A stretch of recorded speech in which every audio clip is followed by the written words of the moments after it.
Ciao ragazzi e bentornati su Italian Bartender. Quest'oggi vi preparo un buon daiquiri.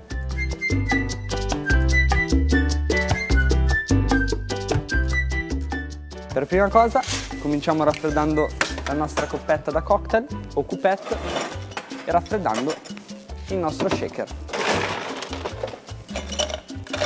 È importante, come diceva Rick Reddock, avere sempre gli strumenti da lavoro ben freddi per diluire il meno possibile i nostri ingredienti.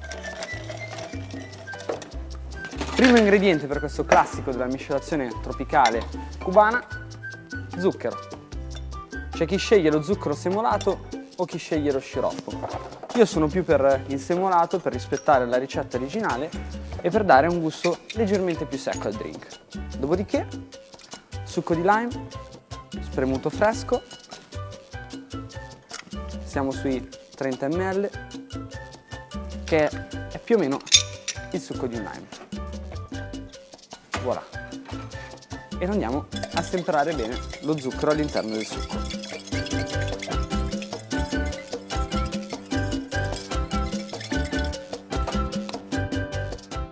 Dopodiché il terzo ingrediente che dà il carattere a questo drink, del rum. Scegliamo un rum in stile cubano, quindi brevemente invecchiato, molto morbido. Abbiamo scelto Bacardi Heritage perché il primo daiquiri fu miscelato con Bacardi, carta blanca, ma questo rispetto al carta blanca di oggigiorno spicca molto di più di personalità. Andiamo a fare un check e possiamo shakerare il nostro drink.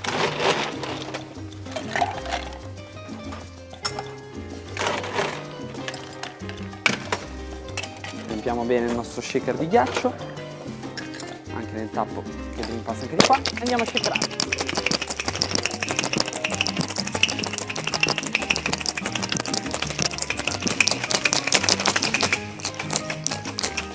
Voilà. Possiamo servire il nostro drink.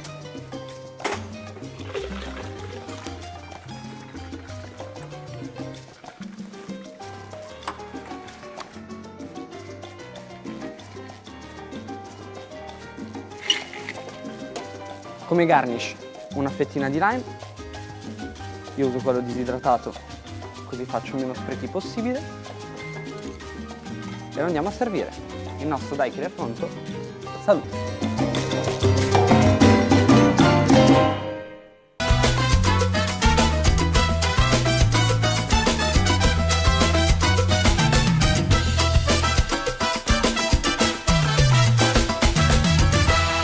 Daiquiri nasce più o meno alla fine dell'800 sull'isola di Cuba, ovviamente, per mano probabilmente di un certo Cox. La prima ricetta scritta infatti si attribuisce a lui e chiama per Bacardi Carta Blanca, che è stato il primo rum a colonna in stile leggero cubano prodotto sull'isola, succo di lime e zucchero bianco. Lo fa assaggiare appunto ad un amico in questa zona di Cuba vicino alla spiaggia di Daiquiri, e decidono insieme di chiamarlo così poiché rum sour sembrava un nome troppo scontato per un drink, un nettare così delizioso. Perciò il drink prende questo nome e dura fino ancora oggi con tante piccole varianti, soprattutto di dose e magari a volte anche di tecnica, ma bene o male rimaniamo sempre sullo stesso concetto. I tre ingredienti base della miscelazione tropicale: rum, lime e zucchero. Poi per qualsiasi approfondimento vi rimandiamo alla sezione del blog in cui parliamo del daiquiri con ricetta e curiosità. Grazie mille.